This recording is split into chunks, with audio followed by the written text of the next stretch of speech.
Hello everyone, this is some feedback on your first assessment, the Interiors Phase 1. We were really pleased with the work that you all presented last week, and first I wanted to talk through some of the elements of your assessments that were successful. First of all, we were happy to see very well resolved spaces for quite an early stage of the project. Second of all, we felt that your graphic communication using both image and text through the hashtags was very clear. We were able to understand the design narrative as well as the actual spatial expression of it. Thirdly, we felt that you had interesting narratives and design ideas that were really drawing on the work that you have developed in DP7 and bringing it into the interior spaces being explored in DP8. So, what was less successful and what could be improved when you start to think about developing the coming assessments? One key thing that we'd like you to focus on in moving forward is innovation. Innovation both in your spaces and in the mood of those spaces.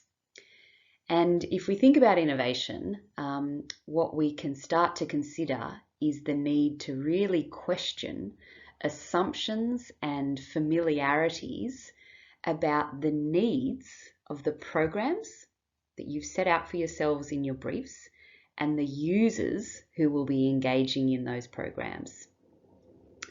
So this project is not about recreating what we know now or what we see now. What we're asking you to do is really project visions for the future of interiors, for the future of exhibition spaces, for the future of welcoming spaces, for the future of community centres, with specific regard to the users that you've been asked to design for. If we take a look at an example here of a working space, let's look at the image on the left. So this is what we see now, really.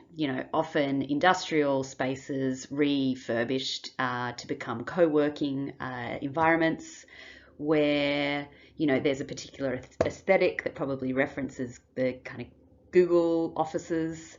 But still people are sitting quite traditionally or in a Western sense on tables and chairs, though those have started to become large communal tables and chairs. The firm RAAF had a look at working spaces and at the research behind this and said medical research suggests that too much sitting has adverse health effects. The chair and desk are no longer unquestionable starting points for a workplace. So using this, they started to innovate.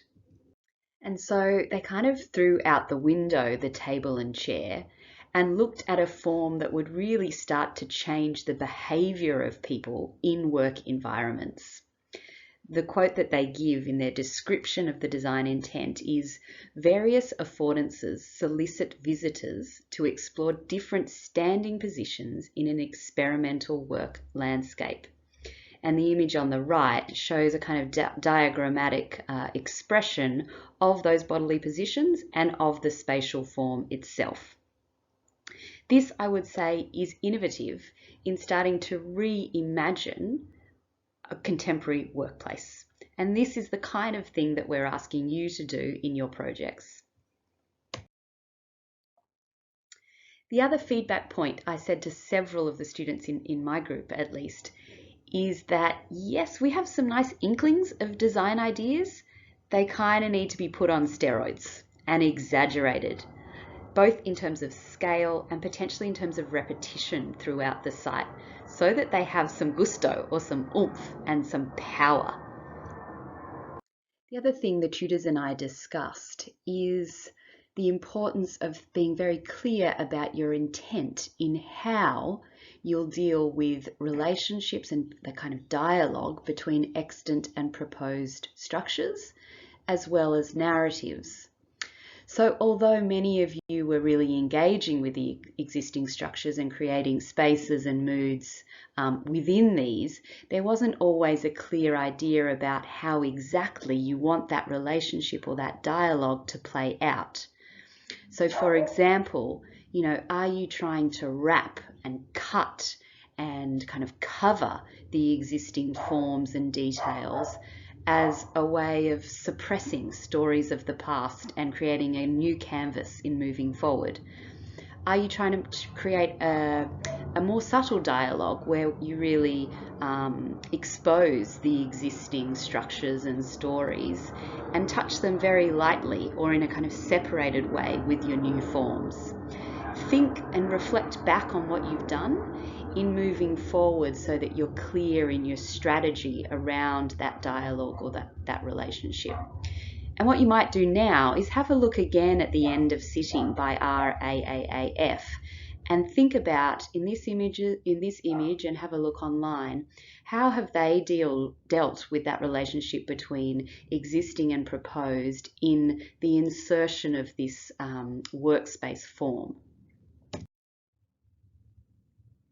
Linked to the lack of innovation was a lack of graphic experimentation. So again, many of your graphics were extremely clear in representing the spaces that you have in mind. But I'd encourage you now, in the next assessment and in the following, to think about how do you start to take risks with graphics and experiment with strategies that might really evoke the kind of spatial experience that you're envisaging and help to tell that narrative. And finally, please take notes. We're there to give you verbal feedback, and some of that is captured in the marking sheet, but not all of it.